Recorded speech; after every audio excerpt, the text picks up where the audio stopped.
Hello everyone, my name is Zenitsu and I'm back with another Digimon deck profile video. So today I'm going to be doing something a little bit more different and I'm going to be looking at the RagnaLoardmon starter deck. So this is a upgrade guide to the RagnaLoardmon starter deck, and I think as a starter deck it's actually a pretty solid starter deck. Is it going to be the strongest starter deck in the world compared to a lot of the others? No, but it's not a bad place to start considering it is a low investment starter deck compared to a lot of the other decks that need more parts and pieces when you're looking to upgrade it. So if you're just looking to upgrade out of the cards just within the starter deck, this is a more optimized list of taking two starter decks and smushing them together. And the whole point of the deck is going to be centered and focused around being able to get into your RagnaLoardmon as effectively and efficiently as you possibly can. For the most part, just taking two starter decks, you're still kind of lacking a lot of decent parts and pieces to help with the deck's overall consistency, flow, and functionality, but the gameplay that it's trying to do is really interesting, where you're trying to utilize your higher levels a little bit more efficiently by wanting to hard play them and hard playing some of your other cards to tuck them underneath to increase your sources so that way when you actually do get into your RagnaLoardmon, then he's going to be as powerful and effective as he possibly can be.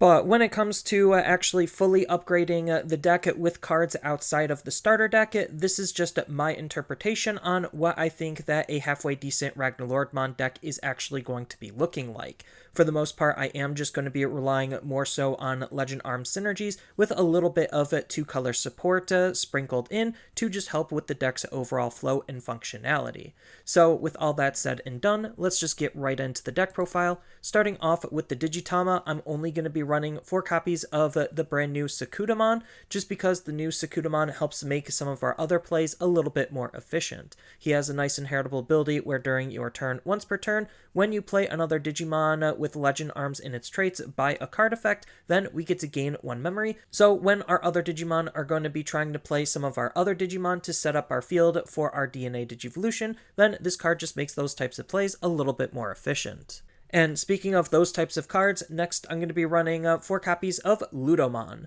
So this new version of Ludomon from the starter deck is a really good card to combo off with our Sakuttomon, and is an example on why Sakuttomon is actually a really good Digitama. So what this card is doing is he has a nice on-play ability where we get to place this Digimon underneath one of our Digimon with Legend Arms in its traits, or a red Digimon as the bottom Digivolution source. Then if we do, we get to reveal the top card of our deck. If that Digimon is a Legend Arms traded Digimon with a play cost of 7 or less, then we get to play it for free. So utilizing this ability in combination with a Digimon with Sakuttomon in its deck means that we get to play another Digimon, reduce the overall play cost of basically this card by 1, because ideally we're going to be playing another Digimon, so that just makes playing him a little bit easier, on top of the fact that we're using him to tuck himself underneath while still retaining a Digimon body that ideally is going to be an increase or upgrade to be able to line up our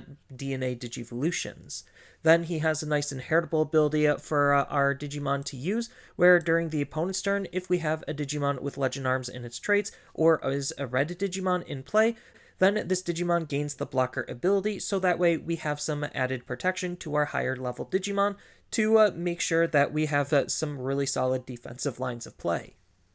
Next, I'm going to be running 4 copies of the brand new Zubamon. So the brand new Zubamon is going to be doing something very similar to what we just saw with the Ludomon. He has a very similar style on playability where we get to do the exact same thing, except we're tucking him underneath a Legend Arms or a black Digimon. And then he's still going to be allowing us to reveal the top, play a Digimon with Legend Arms in his traits that has a play cost of 7 or less for free, which is still pretty good. And if it doesn't add anything into our hand, just like Ludomon, then we're going to be adding the card into our hand, so it's still helping the overall consistency of the deck at worst. Then the big difference between him and Ludomon is going to be in the inheritable ability, where when attacking, if you have a Digimon with Legend Arms in its traits, or a black Digimon in play, then we get to delete one of the opponent's Digimon with 3000 DP or less for some decent low-level removal.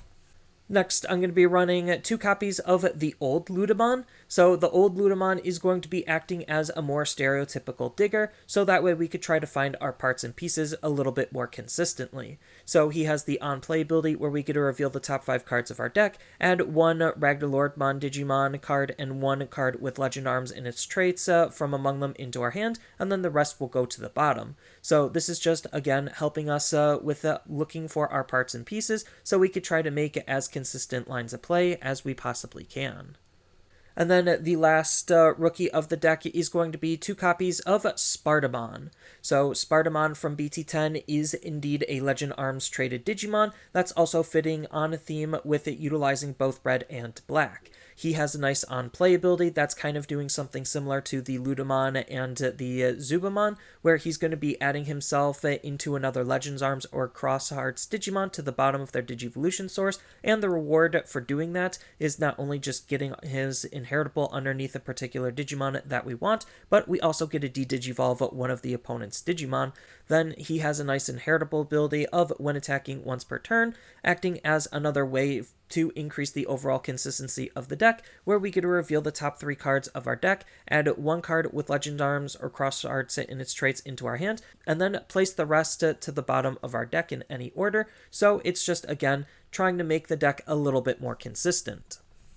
Next, on to the level 4s, I'm going to be running 4 copies of the brand new TiaLudomon. So this brand new TiaLudomon does have another on-play ability where he's just trying to add himself into the inheritable sources of our Digimon for some extra benefits. And the extra benefit for doing so is giving one of our Digimon the reboot ability, which is pretty decent, so that way we could be aggressive with that Digimon. Then he'll just unsuspend during the opponent's unsuspend phase. So that way he is going to be harder for the opponent to interact back into him without some sort of extra form of removal. And then on top of that, he has a nice inheritable ability that's basically doing the same thing as our Ludomon, so that way we have even more ways and more instances at being able to apply blocker. And then next, I'm going to be running 4 copies of the brand new ZubaEagermon. So this is basically doing the same thing as what Ludomon is doing in the fact that it is mirroring what Zubamon is doing. So he has a nice on-play ability to shove him into our inheritable sources to gain an extra ability, and that extra ability is to be able to delete one of the opponent's Digimon with 5,000 DP or less for some slightly larger removal. And then on top of that, he has the same inheritable ability of our Zubamon, so that way we have more consistency on our abilities to be able to customize them based on what we're trying to line up with our particular stacks. And then the last champion of the deck is kind of a flex spot. It could really be anything you want it to be, but I'm going to be utilizing 2 copies of Cyclonemon just because he is a 2-color Digimon, both in red and black, to help with our overall consistency on our evolutions. Then he has a pretty decent inheritable ability, which doesn't necessarily matter that much in the deck, but it could still help control wide fields of small Digimon with a when attacking ability, where we get to delete one of the opponent's Digimon with 2,000 DP or less for, again, more small body removal. Next, on to the level 5s, I'm going to be running 4 copies of the brand new RaijiLudomon. So RaijiLudomon is a really good card to want to sit on just because he has this nice passive ability native to him, where during the opponent's turn, this Digimon can't be deleted by card effects. So he's a little bit safer to want to just sit on the field just because it's going to be harder for the opponent to interact with him, especially since we could possibly give him reboot. He could be a nice blocker, on top of the fact that he just won't be affected by specific types of removal, which against certain matchups could be pretty devastating, especially since we want to use him to go into a level 6 to line up our DNA Digivolution for our RagnaLoardmon. And this is a good card to combo with our brand new rookies that we got in the starter deck as a level 5 that we could play off of their abilities. Then he has a nice inheritable ability that's just allowing us to DNA even easier, where at the end of your turn, we may DNA Digivolve this Digimon and one of our other Digimon in play into a Digimon from our hand by paying its DNA Digivolution cost. And for that similar style of play, the other level 5 of the deck is going to be 4 copies of the brand new Duramon. So the brand new Duramon is basically just a more aggressive mirror of what the RaijiLudomon was already trying to do. So he's the card that's going to help it try to make our evolutions a little bit more efficiently, where the other one is just trying to sit on the field to be able to evolve, but essentially they're both just trying to make going into our level 6s as easily as we possibly can. So he has the nice ability native to him, where when this Digimon would Digivolve into a Digimon with Legend Arms in its traits, or is a black Digimon, then we get to reduce the memory cost of the Digivolution by 1 to make it even easier to Digivolve with the same type of inheritable ability that just allows us and enables our DNA Digivolution even when the memory passes over onto the opponent's side.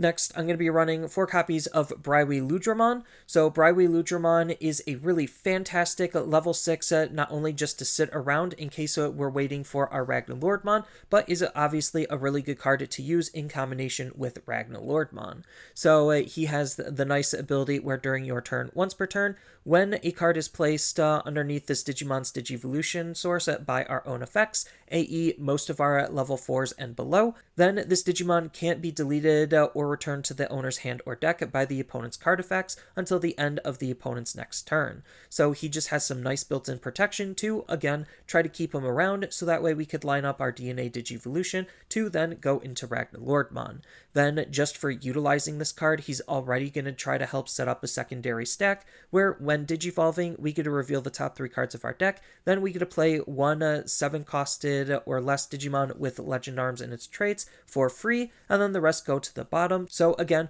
we're just trying to go up into BryweLudramon, and then we're going to try to use BryweLudramon to form a second stack, either with our level 3s or with his own ability, to then Digivolve that level 5 into a level 6, and be able to then DNA Digivolve. Then the reward for going into our RagnaLoardmon is his inheritable ability, where during the opponent's turn, while this Digimon is a RagnaLoardmon, then it isn't affected by the opponent's Digimon's effects, so it just gives our RagnaLoardmon some pretty decent built-in protection. And then the other level 6 of the deck is going to be the brand new Durandamon. So the new Durandamon, again, is just trying to help line up a secondary stack to be able to enable our DNA Digivolution when we're in this card. So just for utilizing this card, he has this nice ability native to him, where during your turn, once per turn, when one of your effects places a Digimon underneath this Digimon's Digivolution source, then this Digimon gains plus 3000 DP and security attack plus 1 to be able to make this Digimon very aggressive, because we do need to swing with him, because we want to try to trigger his when attacking ability, where we get to reveal the top 3 cards from our deck, play a Digimon that has a play cost of 7 or less and has Legend Arms in its traits from among them for free, then the rest will go to the bottom, again, to line up that second stack, to enable our DNA Digivolution into a RagnaLoardmon. Then he has this nice inheritable ability for RagnaLoardmon that's adding even more protection to the card, just because it has the ability where during your turn, while this Digimon is RagnaLoardmon, it doesn't check the security effects of the opponent's option cards, so it's basically a built-in, a delicate plan to make our swings onto the opponent as safe as we can possibly make them.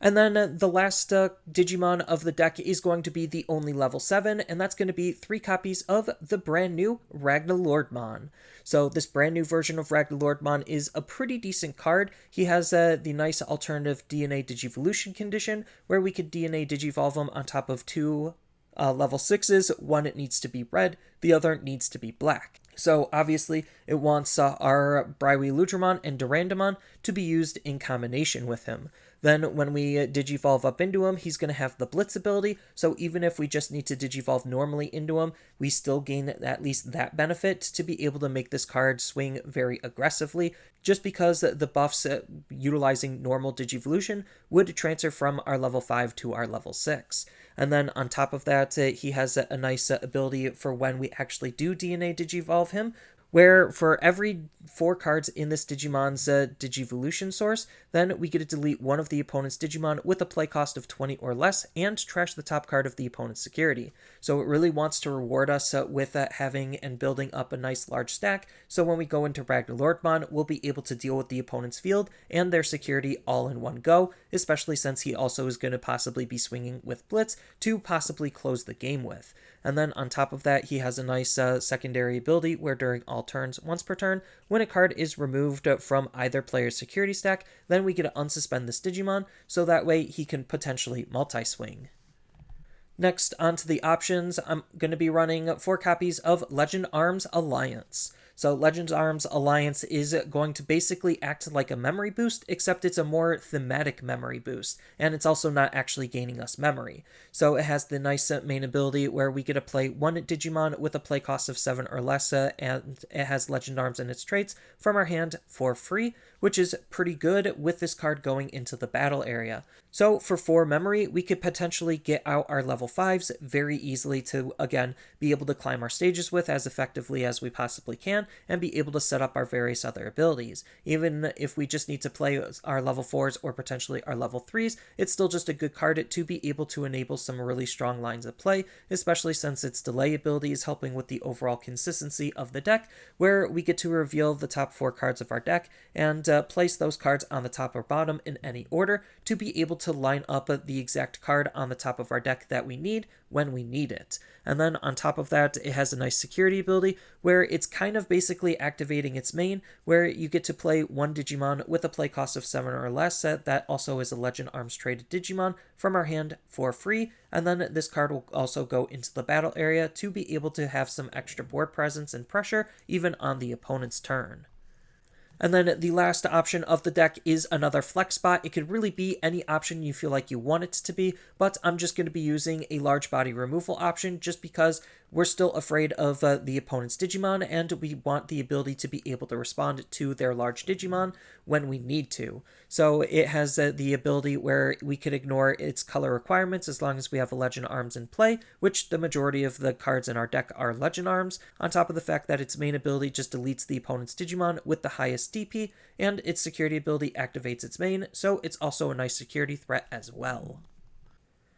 And then the last card of the deck is going to be the only tamer of the deck, and that's going to be 3 copies of Tai Kamiya. So if you want to run any other set of tamer, then by all means feel free to do so. I just like Tai just because he's going to be a decent memory setting tamer, making sure that our memory is always going to be at least at 3 if it's ever less than 3. And then on top of that, he's a really good card to make our red Digimon even more aggressive than they want to be, just because all of our red Digimon with 4 or more Digivolution sources gain security attack +1, so this could be online as early as our level 5s if we really wanted to try to be as aggressive as we possibly can, just because we have a whole bunch of cards that want to add to their inheritable sources. And this does combo nicely with Durandamon and RagnaLoardmon to be able to make them deal as much damage as we need them to do to try to close out the game as quickly and efficiently as we possibly can.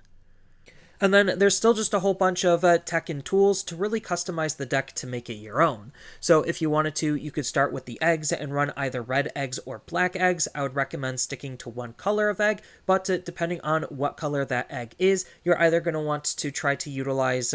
more red or black level 3s, which you could use the Ludomon that we're already running, or you could use his counterpart in the form of Zubamon to essentially accomplish the same thing without really losing any consistency on your possible evolutions. Then we do have both the old RagnaLoardmon line to think about utilizing. So the Ludomon line is going to try to de-digivolve the opponent's Digimon when we attack, and the Zubamon line is trying to add security attack to be able to make our Digimon even more aggressive and deal even more damage. So we have the level 4 counterparts and the level 5 counterparts that are essentially doing the same thing while still being Legend Arms traded Digimon. Then we do have the other level 6s that we could think about in the form of the old BryweLudramon for an extra instance of trying to add blocker. And we even have the old Durandamon to try to add piercing, to try to ensure that we're going to be able to deal damage onto the opponent. Then we do also have the old RagnaLoardmon that you could include into the deck, so you could have a nice split if you really feel like, just because this one is still really good at being able to be tempo efficient by adding one of the BryweLudramons or Durandamons underneath him to be able to make his evolution basically free, on top of the fact that he just natively has reboot and security attack +1 to be a very defensively aggressive Digimon. Then we do have some other really good level 6s that we could run in the deck, depending on how you want to tech it. So if you wanted to think about running BryweLudramon as a nice good level 6 to try to burn the opponent's security and punish them for having wide boards, then he's a really good card at doing that. If you want to run Craniumon for some added defense, then he's another really good tech level 6 to think about also. Or if you're just trying to double down on 2-color synergies, then we even have Black War Greymon that we could dip into, just because he's both black and red, and he could still interact with the opponent's Tamers and Digimon. Then we do have some anti-meta rookies that we could think about running. So Chikurimon comes already in the starter deck if you just want to run that, but we also do have Chumon to try to stop the opponent's memory manipulating shenanigans, and we even have some in red if you really wanted to use the red ones. Then if you're thinking about utilizing the older RagnaLoardmon pieces, the level 4 black one combos really nicely with Pride Memory Boost, and Pride Memory Boost also combos nicely with our low-level Digimon as well, as another way to be able to play them by card effect, while also being a memory boost to be able to gain some extra memory at a later turn. And we do have a whole bunch of other memory boosts, both in red and black, that we could try to think about utilizing. Or if you just want some extra memory, then we do have some cards to help us gain extra memory or add some extra utility, depending on what you're looking to gain out of the deck. So if you want, you could use Gravity Crush to gain some extra memory. We could use Congo, and we could use Breath of the Gods to try to turn off some of the opponent's potential aggro on their low-level Digimon, or just stop some of their attacks in general, and to try to make our Digimon as protected as we could possibly make them. Then we also do have a slew of different removal options, again, both in red and black, all depending on what you want to gain and what you're trying to tech against and prepare for. So I'm highlighting Crimson Blaze just because it could stop the opponent from being able to play their Digimon by card effects, on top of the fact that if they have a wide field of Digimon, then Crimson Blaze is a very cheap and efficient removal option to be able to deal with a wide board. And then we do have a slew of Tamers, again, both in red and black, that we could think about utilizing. I'm going to be highlighting Hero just because, well, he's pretty much color agnostic while acting as a red source for our possible option lineup. But if you wanted to, you could also run the BT4 Izzy, just because it's another card that could help rig the top of our deck, so that way we could try to make our abilities that want to check and play cards off the top as consistent as we can possibly make them. But for the most part, this is just my interpretation of what the deck is going to look like in BT10, and I think it's going to be a pretty decent starter deck. It's not going to be hyper tier 1 meta competitive, but it is a lower investment starter deck considering most of the parts and pieces are still within the starter deck, and a lot of the old Legend Arms cards aren't necessarily going to be super expensive, and they still have some pretty solid synergy with how the deck wants to play, considering we're still just trying to utilize a lot of Legend Arms synergies. So that's all I really have for this video. As always, feel free to tell me your thoughts down in the comments below, and down in the description below are a couple of different ways you could support me and the channel. So I do have a TCG Player affiliate link, so when you use that link to buy cards off of TCG Player, then some of that money will go to supporting me and the channel. I also do make and sell playmats over on Overcard Gamers on Facebook, so when you buy a playmat with my design, then some of that money will also go to help supporting me and the channel. And on top of all of that, I do have a Twitch account over on twitch.tv/Zenitsu, so giving me a follow and a subscription also helps support me there, and I do play Digimon on top of various other games on that platform as well. So thank you everyone for watching, and as always, don't forget to like, share, and subscribe for more content, and I'll see you in the next video.